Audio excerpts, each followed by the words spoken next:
My husband filed for divorce and said, "I'm leaving for someone else. You won't get a thing." I just smiled and signed every page.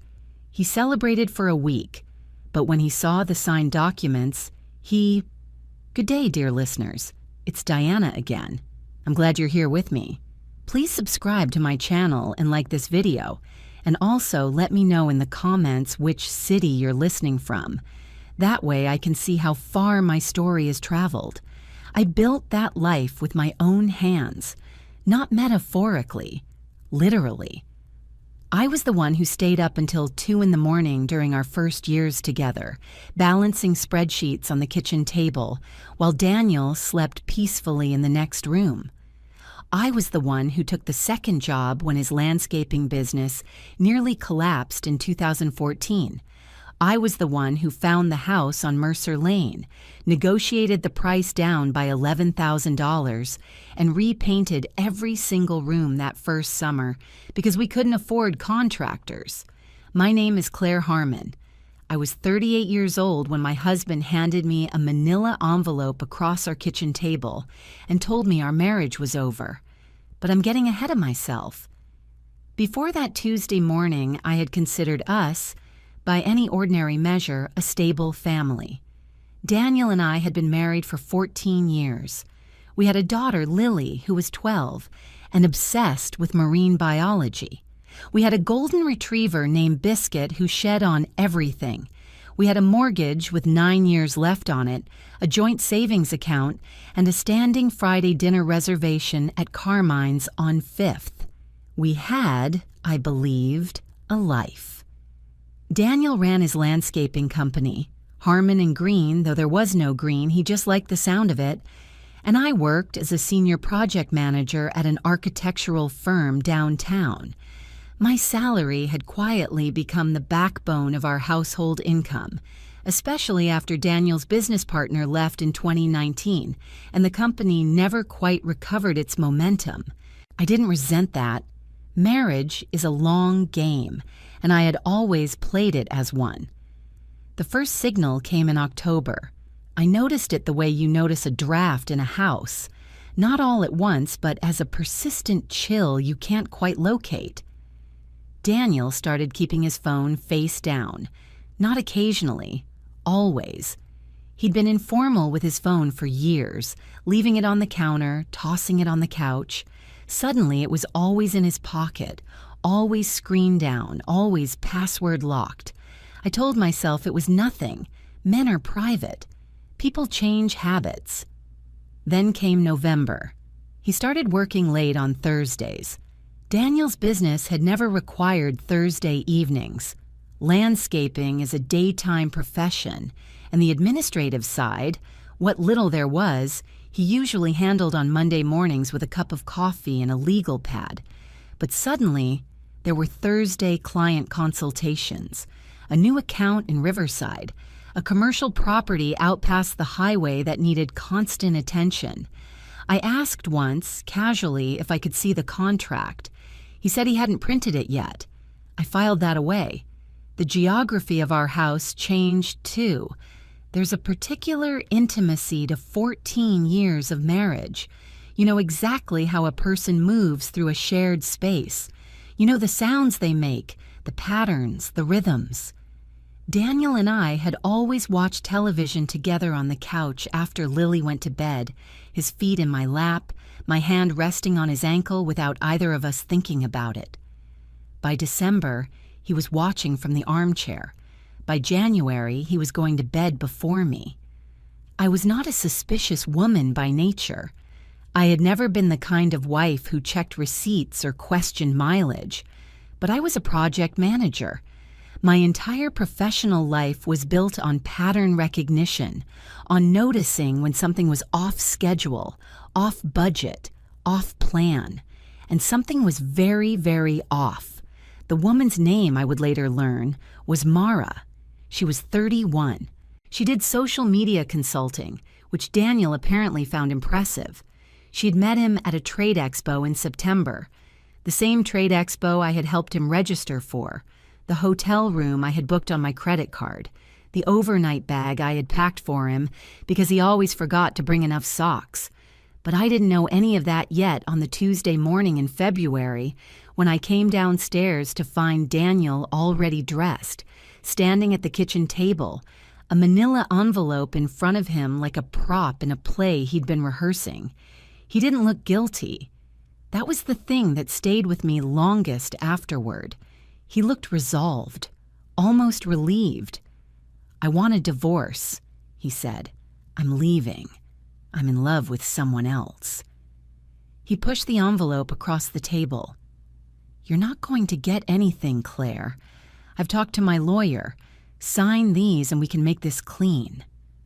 I looked at the envelope. I looked at him. And then, I don't entirely know why, perhaps because 14 years of managing impossible situations had made me very good at not showing my hand. I smiled. Not a cruel smile, not a broken one, just a quiet, knowing smile that seemed to unsettle him more than tears would have. "Okay," I said. I pulled the envelope toward me. "Let me read through these." He clearly hadn't expected that. I didn't read them at the table. I took the envelope upstairs, sat on the edge of our bed, my side, the left side, the side I'd slept on for 14 years, and placed it on my knees without opening it for a full 10 minutes. Below me, I could hear Daniel moving around the kitchen, the familiar sounds of him pouring coffee, opening the refrigerator, closing it again. Normal sounds, domestic sounds, the sounds of a man who felt he had already won. That was when the fear arrived. It came in quietly, the way it always does, not as panic, but as arithmetic. I started adding things up. The house on Mercer Lane was worth, at current market, somewhere between $400,000 and $430,000. We had paid off nearly 40% of the mortgage. That was equity. Our joint savings account held $62,000, the result of years of careful, deliberate saving, much of it during periods when my salary was the only reliable income. Daniel's business, even diminished, held equipment, vehicles, and a client roster that represented real value. There was my 401k, which I had been contributing to since I was 24. Daniel's lawyer, whoever they were, had drafted documents designed to make all of this disappear. I finally opened the envelope. The papers were exactly what I feared. A no-fault divorce filing, which was standard in our state, but the asset division attached to it was not standard at all.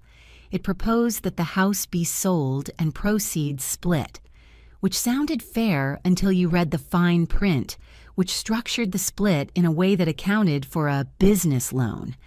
Daniel claimed I owed him from 2016. I had no memory of any such loan. The savings account would be divided equally, which on its surface seemed reasonable. But there was no accounting for the fact that the majority of those contributions had come from my paycheck during the years his business ran at a loss. His business was listed as having a current market value of $40,000. I knew enough about small business valuation to know that number was almost certainly fabricated. A landscaping company with established client contracts, equipment, and a vehicle fleet was worth considerably more. He wanted me to sign these papers, and he expected me to do it quickly, while I was still shocked. I set the papers down on the nightstand. Here is what I knew about myself at that moment. I was afraid. I was genuinely, physically afraid. Not of Daniel, but of the future. Of raising Lily half-time in a house I might have to sell. Of starting over at 38. Of having given 14 years to something and walking away with a fraction of what I'd built. But I also knew something else about myself. I had managed multi-million-dollar construction projects. I had navigated contractor disputes, zoning appeals, and client breakdowns. I had learned, over the course of a long career, that the person who panics first almost always loses. Daniel expected tears. He expected either a breakdown or an immediate capitulation. He was going to get neither. I took out a legal pad, the same kind Daniel used for his Monday morning business notes, and I began to write, not emotionally, methodically. First, I needed my own attorney, not a general practice lawyer, not a friend's recommendation, a certified divorce attorney with specific experience in asset division and business valuation disputes. I had heard the name Karen Okafor mentioned at the firm. She was a family law attorney who had helped one of our architects through a complicated divorce 2 years prior. I wrote her name down. Second, I needed a full financial inventory before I signed anything. Every account, every asset, every liability, documented. Daniel had been the one who handled most of the business finances, and I realized with cold clarity that I had allowed a gap in my knowledge to form there. That gap needed to close immediately. Third, I needed to understand what that business was actually worth. His number of 40,000 felt like a number chosen specifically to minimize what I might be entitled to. Fourth, and this was the part of the plan that required the most patience, I needed to not signal any of this. Daniel believed the papers were being signed. He was celebrating, probably. He was telling Mara, whoever she was, that it was done, that I had folded, that he was free. I was going to let him believe that for exactly as long as it served me. I went back downstairs. Daniel was still in the kitchen. I put the envelope on the counter beside the coffee maker and I said calmly, "I'll need a few days to look these over." He looked surprised, then slightly impatient. "Claire, this doesn't have to be complicated." "It isn't complicated," I said. "I just want to read what I'm signing. That's reasonable." He couldn't argue with that, not out loud. I went to work that morning, sat at my desk on the 14th floor of a glass building downtown, looked out at the city and thought, he has no idea what he just started. Karen Okafor's office was on the 3rd floor of a building 6 blocks from mine, which struck me later as convenient in the way that only necessary things can be. I called on a Wednesday morning from the parking garage beneath my office building, where I knew the signal was poor and no one came to smoke or make personal calls. I explained the situation in the same tone I used to brief architects on problematic sites: factual, sequential, without drama. Karen's assistant scheduled me for Friday afternoon. I did not tell Daniel.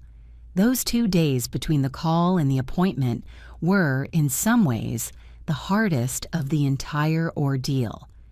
I had to continue living in the house on Mercer Lane as though nothing had shifted. I made dinner. I helped Lily with a science project about tide pools. I walked Biscuit in the evenings.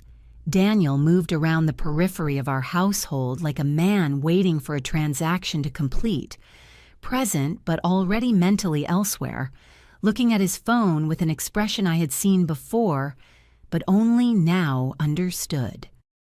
On Friday, Karen Okafor shook my hand, offered me coffee, and did not waste either of our time with sympathy I hadn't asked for. She was in her mid-50s, precise in the way that good lawyers tend to be, with reading glasses she used as a kind of punctuation, putting them on to look at documents, removing them to look at me. She reviewed Daniel's proposed settlement in about 12 minutes. "This is aggressive," she said, which I had already concluded. "The business valuation is almost certainly understated. The loan claim from 2016. Do you have any documentation supporting that you borrowed money from his business?" "None," I said, "because it didn't happen." "Then it's a fabrication, and we'll treat it as such." She put her glasses back on. "Here's what I want you to do. I need complete financial records. Joint accounts, your individual accounts, retirement accounts, any documentation you have access to regarding his business.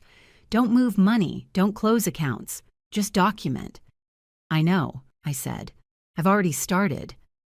She looked at me over her glasses with what I think was the beginning of professional respect. She also said something that reframed everything. In this state, assets acquired during the marriage are marital property regardless of whose name they're in, including business growth. If his company has grown in value during your marriage, even using funds you provided during lean years, that growth is arguable marital property. I thought about 2014, the second job, the months I had transferred money into the business account to cover payroll. I have those transfer records, I said. Karen allowed herself a small smile. Good. The evidence arrived not from a private investigator or a dramatic confrontation. It arrived from a cloud backup. Daniel and I had, years ago, set up a shared photo backup service for family pictures. It was connected to both our phones and auto-synced to an account we'd created for Lily's early childhood photos and family vacations. Neither of us had thought about it in years. I certainly hadn't. But when I opened it late that Sunday night, searching, I told myself, for a specific photo of the house's original condition for our insurance file, I found the shared folder had been updating all along. Among the photos synced from Daniel's phone in the previous 4 months were 17 pictures I was not meant to see. Restaurant dinners at places Daniel had told me he was meeting clients, a weekend in a lakeside rental in October. The same weekend he'd told me he was attending a supplier conference, a photo of Mara. I recognized her from a single glimpse of her face in one image, though I hadn't known her name yet. Laughing at a table, Daniel's hand visible at the edge of the frame. Timestamps, locations. I copied every file to an external drive. I noted the dates, cross-referenced them against my own calendar, against the Thursday evenings, the late returns, the conference that had never happened. I sat in the kitchen at 11:30 on a Sunday night with a cup of tea I'd forgotten to drink, looking at 4 months of systematic deception laid out in a folder on my laptop, and I felt something settle in my chest, like weight becoming anchor. The fear was still there. But now there was something underneath it, something colder and far more useful. He had lied. Repeatedly, specifically, documentably. He had done so while asking me to sign away 14 years of contribution to a settlement designed to benefit him. I saved everything a second time. Then I called Karen Okafor's personal number, which she had given me for urgency.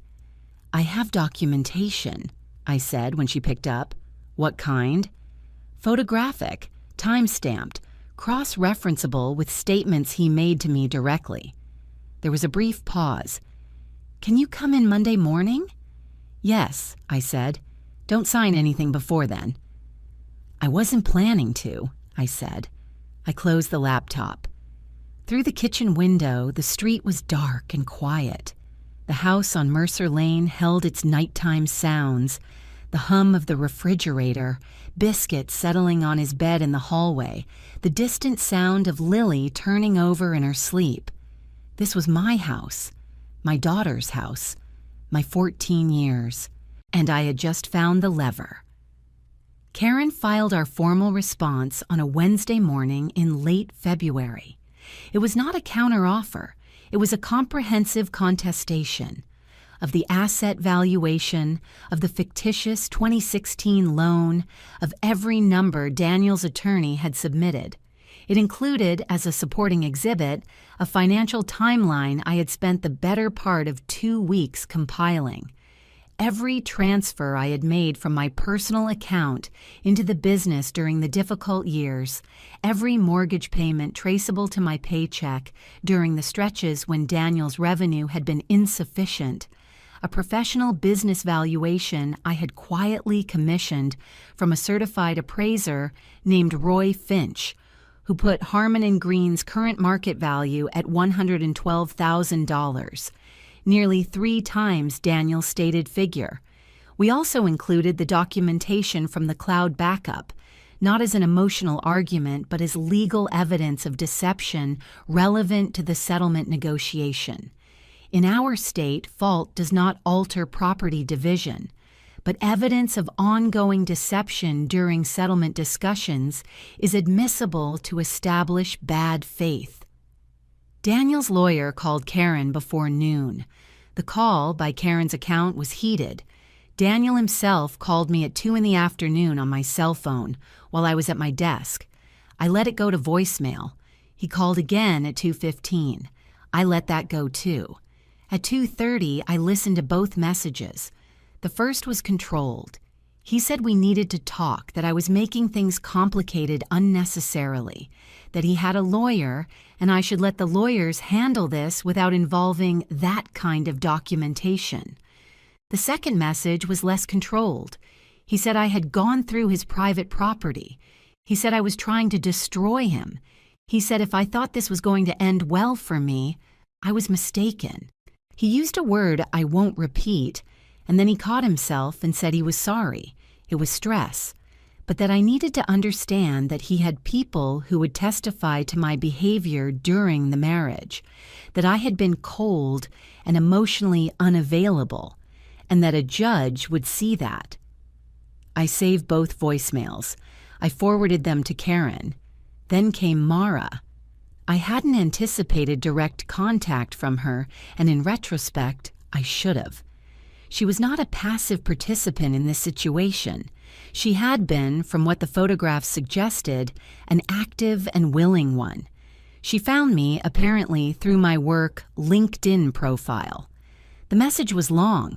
It alternated between apologetic and aggressive in a way that suggested she had written and rewritten it several times. She said she was sorry for the pain this caused. She said Daniel had told her the marriage had been over for years, which is what they always say. She said I should consider what was best for Lily, that a prolonged legal battle would harm my daughter. She said Daniel was not the man I thought he was, either, that he had lied to both of us, and she hoped we could be, and this was the word she used, mature about the situation. The suggestion that protecting my legal rights was immature was not one I found persuasive. I did not respond to Mara. I forwarded the message to Karen and asked whether it constituted any form of interference or harassment. Karen said it was aggressive, but fell short of any actionable line, and that ignoring it entirely was the correct response. I ignored it entirely. What I had not anticipated was that Daniel would escalate to my workplace. On a Thursday, a specific Thursday, which I remember because it was raining and I had taken Lily to school in the morning and the windshield wipers had needed replacing, my manager, Paul Gessner, called me into his office. His expression was uncomfortable in a way I recognized as secondhand embarrassment. Daniel, he told me, had called the main office line and spoken to the receptionist, and then, when transferred, to Paul's assistant. He had told them, I am still somewhat astonished by this, that I was going through an emotional breakdown and might not be fit to handle my current accounts.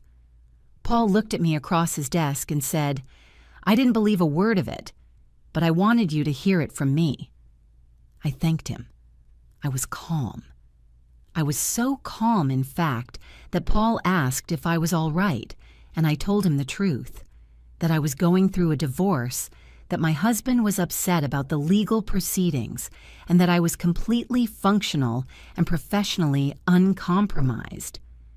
Paul nodded and said nothing would change on his end, but I called Karen from the parking garage afterward, and I told her what had happened.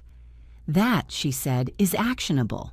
Contacting your employer with false statements designed to damage your professional standing is tortious interference and potentially defamation. She sent a formal letter to Daniel's attorney by end of business that day. The calls stopped. Mara went quiet. The legal channel was now the only channel, which was exactly where I wanted everything. I took 4 days. Not a vacation. I didn't leave the city, didn't cancel anything, but I took 4 evenings entirely for myself. I had dinner with my sister in Westfield. I took Lily to an aquarium exhibit she'd been wanting to see since November. I slept 8 hours. I sat on the back porch of the house on Mercer Lane with a glass of wine on a cold Thursday night and looked at the yard I had planted, the beds I had dug, the oak tree Lily had helped me name when she was 4, and I felt for the first time since the manila envelope something close to peace. Not victory, not yet, but the knowledge that I had not panicked, had not capitulated, had not handed 14 years away because a man across a kitchen table had said you won't get anything with the confidence of someone who had never once been seriously challenged. I was challenging him now. Daniel's attorney sent a new offer in the second week of March. Karen called me on a Tuesday afternoon to walk me through it, and I could tell from her tone, measured, clinical, that she wanted me to receive the information without reaction before we discussed it. The new proposal raised my share of the home equity, dropped the fictitious loan claim entirely, and offered a 55-45 split of the joint savings in my favor. Daniel's business was now valued, in his attorney's language, at approximately $65,000, still far below Roy Finch's independent appraisal. "He's testing you," Karen said. "I know," I said. "The loan disappearing is significant. It means they know it won't survive scrutiny." "What about the business valuation?" "Still substantially understated, and there's still no accounting for your financial contributions during the deficit years." "Then it's not enough." "No," Karen agreed. "It isn't." What made this offer insidious was not its legal structure. It was its emotional architecture. Attached to the formal document was a handwritten note from Daniel, not typed, not through the attorneys, handwritten on the stationery we had bought together at a paper shop in Vermont 4 years ago during a fall weekend trip. The stationery I recognized immediately.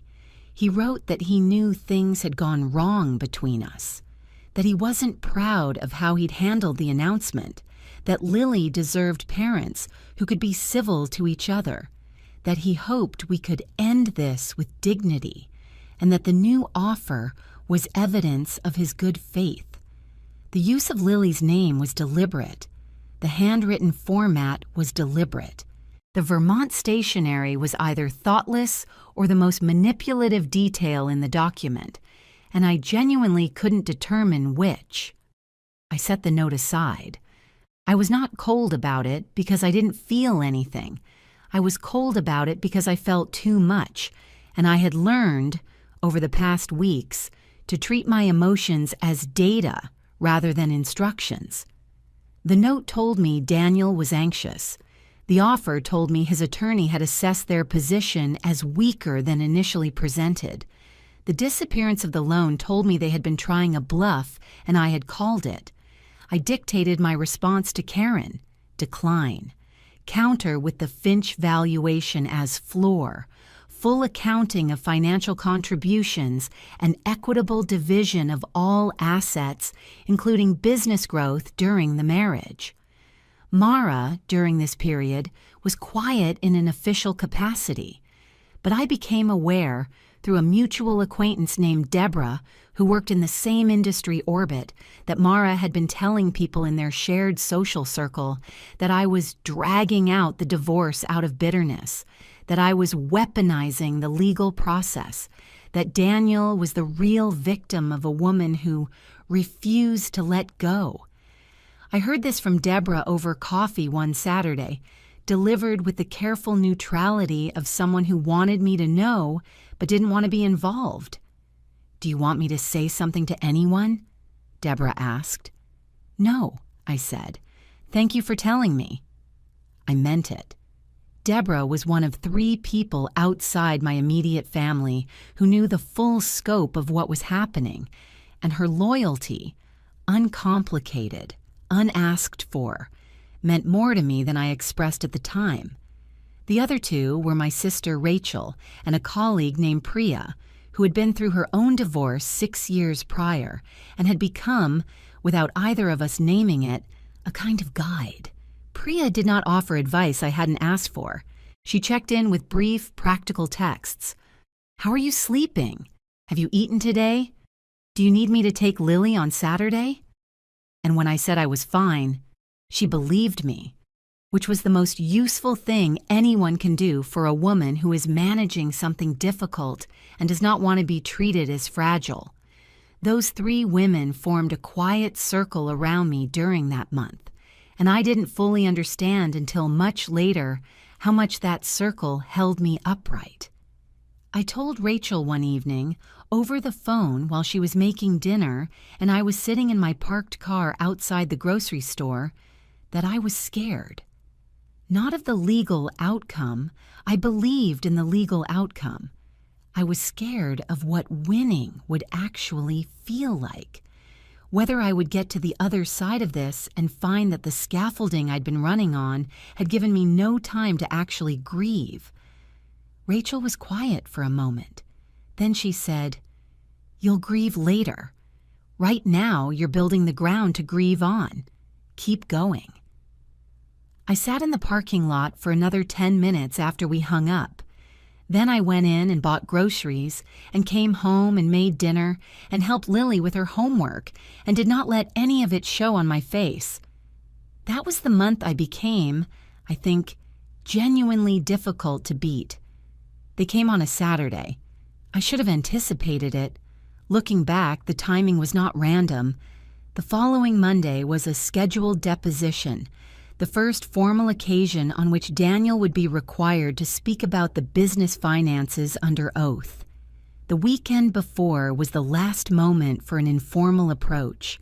The doorbell rang at 11 in the morning. I was in the kitchen with Lily, who had a friend over, a girl named Sophie who lived 2 streets away. I sent them upstairs with a plate of crackers and cheese, which Lily accepted with the incurious efficiency of a child who has learned that when adults need the room, crackers are the transition mechanism. I opened the front door. Daniel was on the porch. Behind him, in the driveway, idling, was his car. He was alone. "Can I come in?" he said. He looked tired. Not guilty tired. That was behind him now. He looked strategically tired, the way people look when they have decided that looking tired will help them. "You can come to the door," I said. I did not step back. He ran a hand through his hair. "Claire, come on. Let's just talk. Not through lawyers. Like people." "We are talking," I said. "I want to sit down. I want to have a real conversation about where this is going." I looked at him for a moment. He was my husband, had been my husband. We had stood at an altar together and meant it, or at least I had, and I suspect he had too, at the time. That history was real, but it was also, I had come to understand, a history he was counting on to make me soft, to make me reasonable in the way that benefits the person asking for reasonableness. I stepped aside and let him in, not because I was softening, because I wanted to hear what he had prepared. We sat at the kitchen table, the same table. He folded his hands on the surface, a gesture I recognized from arguments over the years, a self-calming mechanism. "You're making this harder than it needs to be," he said. "The financial stuff, the appraiser, the contribution claims. You know this is all going to hurt Lily. A long legal fight, the money spent on attorneys." "You hired an attorney first," I said. I know that." He paused. "Mara thinks we should try to talk directly. Mara doesn't have standing in this conversation," I said, not angrily, as a fact. Something moved across his face. He recalibrated. "You're going to spend everything we saved fighting me. Is that what you want? To destroy what we built?" I didn't come to this table with falsified valuations, I said. I didn't fabricate a 6-year-old loan. I didn't contact your employer and tell them you were having a breakdown. He went very still. Those were mistakes, he said quietly. I was under pressure. Daniel. I kept my voice level. What do you want to say to me today that couldn't be said through our attorneys? He looked at me for a long time, and then, because he had run out of the managed version, he gave me the unmanaged one. I want you to take the offer, he said, the reasonable one, before this gets worse for both of us. Worse how? I have people who will testify about your parenting, about your hours, your absences. You're going to make a custody argument, I said, not a question. I had wondered if this was coming. I'm saying there are things that could be brought up. I stood. Then bring them up, I said, through your attorney, at the deposition, on the record.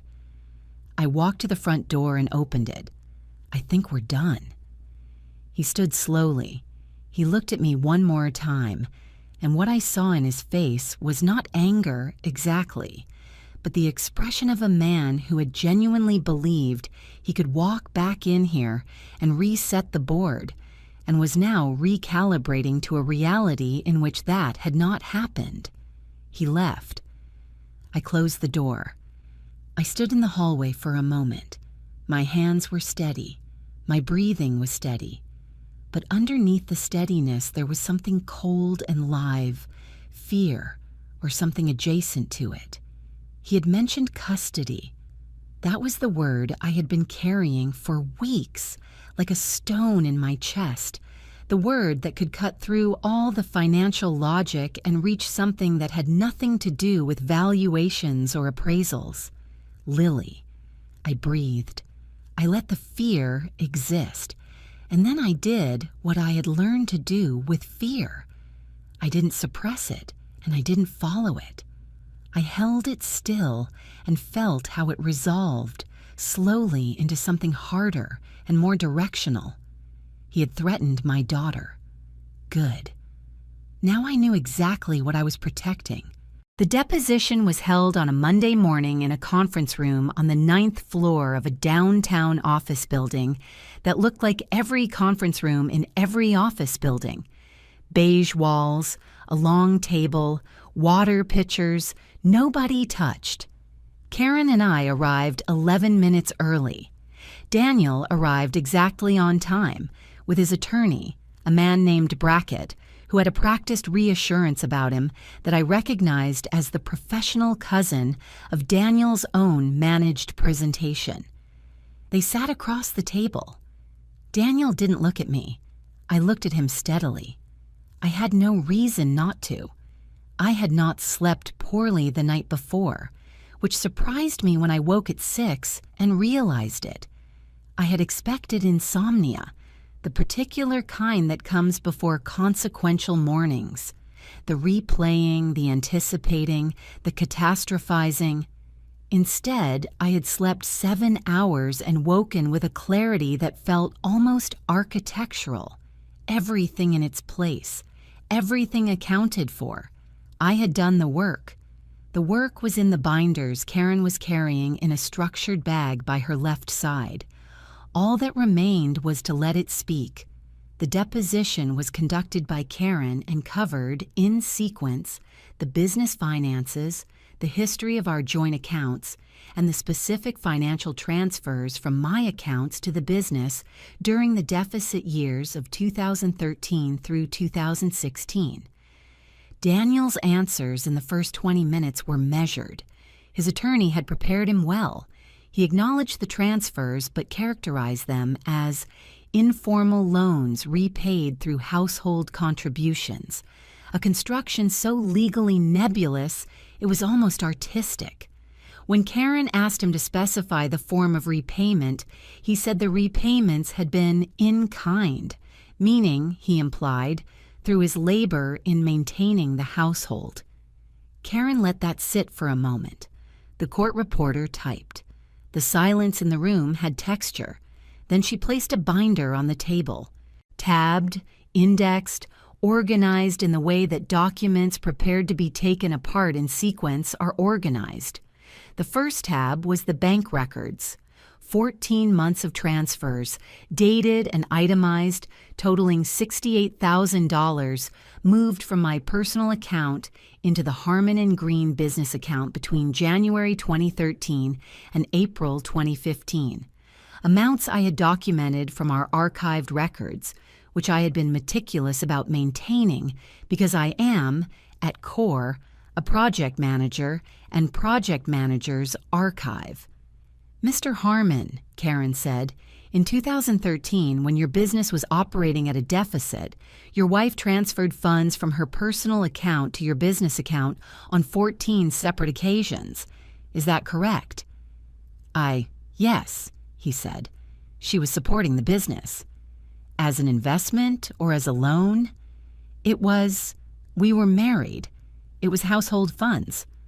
Her personal account, Mr. Harmon, not the joint account. Her personal account, funded by her salary. Are you characterizing money from her personal account as household funds? Brackett put a hand on Daniel's arm. You can answer. We commingled, Daniel started. The accounts are separate and documentably distinct, Karen said. She turned to the second tab. The second tab was Roy Finch's business appraisal. $112,000 supported by methodology, comparable sales data, and an itemized asset list that included the vehicle fleet, the equipment, and the existing client contracts. Contracts, several of which Daniel had obtained using leads developed during a period when my income was subsidizing his operating costs. Your attorney's submission valued Harmon & Green at $40,000, Karen said. A certified independent appraiser has assessed it at $112,000. Can you explain the discrepancy? Daniel looked at the document, then at Brackett, then back at the document. Equipment depreciates, he said. The appraiser accounted for depreciation, Karen said. The difference is accounted for by client contract value. Did you omit that from your valuation? I didn't. My accountant. Did you instruct your accountant regarding the valuation? I provided information. Did you tell your accountant to exclude the client contract roster from the valuation? There was a silence that lasted approximately 4 seconds, which is a very long time in a conference room. I gave him the information I had, Daniel said finally. His voice had changed register, not dramatically. Daniel was not a dramatic man, and even under pressure he did not raise his voice or gesture widely. But the register had dropped, flattened, in the specific way of someone who is working very hard to keep something contained and is beginning to feel the effort of it. I had heard that voice before. Once, years ago, when he'd made a significant business mistake and had to explain it to a client on a phone call while I sat in the next room and pretended not to listen. The voice of a man recalculating. Karen moved to the third tab. The photographs, the timeline, the cross-references. She didn't use them emotionally, she used them legally to establish that Daniel had made specific factual representations to me about his whereabouts on specific dates, and that those representations were demonstrably false during the same period in which he was asking me to sign a settlement agreement he was simultaneously misrepresenting in financial terms. Pattern of material misrepresentation, Karen said quietly, more to the court reporter than to anyone else. Daniel's composure came apart in increments rather than all at once. By the third tab, he had stopped looking at me. By the questions about the employer call, the false statements to Paul Gessner, he was rubbing the side of his thumb against the table edge, a tic I recognized from years of watching him under stress. Brackett interjected more frequently. The interjections told me everything. They told me Brackett was no longer managing a confident client. He was performing damage control. There was a moment. It came during a question about a specific Thursday evening in November. One of the nights he had told me he was meeting a client in Riverside. When Daniel looked up from the table and his eyes met mine for the first time that morning. I don't know what he was looking for. Mercy, maybe. Or perhaps just acknowledgement. The confirmation that I saw him, that I knew, that we both understood what was happening in this room. I held his gaze without expression. I was not angry. I was not satisfied. I was simply present, completely and steadily present, in a way I think he had perhaps not expected from me. He looked away first. We broke for 15 minutes at 11 o'clock. Karen and I stood in the hallway. "He's not going to go further with the custody threat," she said quietly. "Not after this morning." "You're sure?" "The employer call alone opens him to defamation exposure. The business valuation discrepancy opens him to fraud claims in the settlement negotiation. He has very little leverage left." She paused. "He knows that now." I looked down the hallway. Beige carpet, a framed landscape print, a water fountain with an out-of-order sign. Ordinary. Completely ordinary. "Okay," I said. "How are you doing?" "I'm fine," I said. And I was. I was completely, precisely fine. Not numb, not suppressed, but genuinely steady in the way that I think comes only when you have done the preparation and the preparation has held. We went back in. Brackett called Karen the following Thursday. He didn't call to threaten. He called to negotiate, which is a very different posture, and one that told me everything about how the deposition had landed on their side of the table. Daniel's legal position, as Karen had assessed it post-deposition, had narrowed considerably. The employer defamation exposure was real. The business valuation discrepancy, now formally documented in deposition testimony, created a fraud in settlement risk that Brackett clearly did not want to take before a judge. The custody threat, floated informally and never formalized, had been quietly withdrawn, mentioned nowhere in any subsequent communication. I thought about that Thursday evening in November. The one Karen had asked Daniel about directly, the one where he had looked up and met my eyes across the table and found nothing there he could use.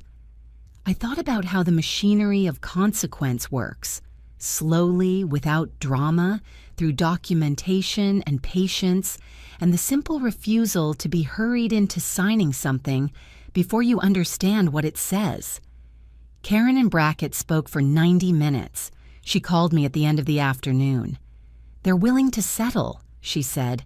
"They want to avoid trial." "What are they offering?" She walked me through it.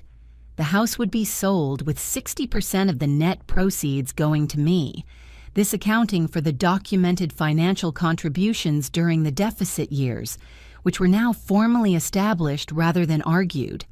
The joint savings account would be divided 65 to 35 in my favor, reflecting the same calculation. Harmon and Green would be valued for settlement purposes at $90,000. Still below Finch's appraisal, but a negotiated compromise, and my share of that valuation was included.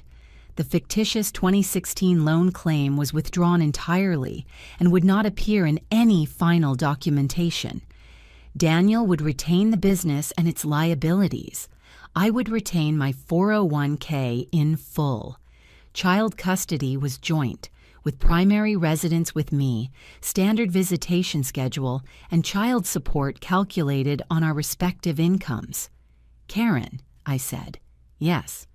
"Is this everything we argued for?" "Not everything. The business valuation is below Finch. But realistically, Claire, taking this to trial to close that gap, is $90,000 a fair reflection of the documented evidence?" She paused. "It's a defensible settlement. What we've achieved here is substantially better than what he originally proposed." I thought about the kitchen table in February, the manila envelope. You won't get anything. I thought about the stationery from Vermont and the handwritten note and the way he had used Lily's name as a pressure point and the phone call to Paul Gessner and the voicemail where he had lost his composure and then apologized for losing it while still meaning every word. I thought about the cloud backup folder and the 17 photographs and the way the timestamps had told a cleaner, more honest story than anything he had said to me in months. "Take it," I said. The settlement was signed in Karen's conference room on a gray Tuesday in April. Not the same conference room as the deposition, a smaller one, 2 floors up, with a window that looked onto a courtyard where someone had planted early spring flowers I didn't recognize. Crocuses, I thought, or something like them. Small and purple and entirely indifferent to what was happening 2 floors above them. Daniel and I were not in the same room for the signing. Karen handled our side. Brackett handled his. The documents moved between floors by messenger, which felt appropriately final, a physical separation matching the legal one. When the last page was in front of me, I held the pen for a moment. I was not performing anything. There was no one in the room who needed to see a gesture. Karen was reviewing her copy. The paralegal was time-stamping pages. The moment was mine entirely, which meant I could be honest in it. I thought about the first documents he had slid across our kitchen table. I thought about how certain he had been, how settled it had seemed to him, how complete. Him walking away with the business he'd built on foundations I'd helped pour. Me left with a fraction of what was mine, grateful, presumably, for the clean escape. I thought about the smile I had given him then, the quiet, knowing smile that had unsettled him, the one I hadn't entirely planned, but which had turned out to be the most accurate thing I'd expressed in that entire encounter. He had wanted me to fold. He had structured everything. The timing, the language, the false loan, the understated valuation, the appeal to dignity, the threat, the handwritten note on Vermont stationery, around the assumption that I would fold. That assumption had been his only real strategic error, and it had been, in the end, a very expensive one. I signed. My signature was the same as it always was, unhurried, legible, the kind of signature that comes from someone who signs a lot of documents professionally and has never bothered to make it dramatic. I signed every page. Karen called me that evening to confirm it was complete. "It's done," she said. "Thank you," I said. I meant it in a way that didn't need elaboration. I made dinner. Lily set the table. Biscuit got underfoot in the way that made us both laugh. Outside, it was still light at 7 o'clock, the first evening of the year where you could feel the season actually turning. The particular quality of April light that is different from March light, warmer and more certain, like a decision that has finally been made. I had not won a war. I want to be precise about that. I had protected what was mine, secured what I had built, and prevented a man who believed I would not push back from discovering he was right. That is not the same as war. That is just not losing when you didn't have to. The house on Mercer Lane sold in June. I had expected to feel worse about it than I did. I had planted things in that yard. I had repainted those rooms. But when I walked through it one last time, after the furniture was gone, after Biscuit had done a confused, comprehensive sniff of every empty corner, I felt mostly just finished. Not sad. Finished. I bought a smaller house 6 miles away, in a neighborhood with good schools and a park 2 blocks from the front door. It had 3 bedrooms, original hardwood floors, and a kitchen with a window over the sink that caught the morning light in a way that made me. The first morning, I stood there with coffee, exhale in a way I hadn't in months. Lily chose the paint color for her bedroom.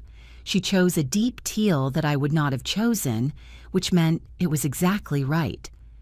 The architectural firm promoted me to associate director in September, a title I had been the informal version of for 2 years without the accompanying salary. The divorce had, unexpectedly, made me sharper at work, not because trauma made me better, but because the process of managing it had forced me to become extremely clear about what I was willing to accept and what I was not. That clarity turned out to be professionally useful. Through Deborah and through the quiet grapevine that exists in any social community, I learned what happened on the other side. Daniel and Mara moved in together in June, into an apartment near the highway, a significant step down from Mercer Lane. The landscaping business had a difficult summer. 2 major clients whose contracts Roy Finch had appraised did not renew, and by fall, Daniel had taken on a part-time bookkeeping job to supplement the business income. I did not feel triumphant about this. His difficulties were the natural result of his own decisions. The valuation he'd tried to misrepresent, the financial position he'd negotiated himself into by trying to undercut mine. I hadn't engineered any of it. I had simply refused to subsidize it any further. By November, Mara had apparently discovered that the version of Daniel she had met at a trade expo, the one with the house in a good neighborhood, the impression of financial solidity, was not entirely the same man she was now splitting utilities with. I felt something when I heard this. Not satisfaction, more like the closing of a logical argument, the sense of a proof resolving to its natural conclusion. Rachel came to visit in October.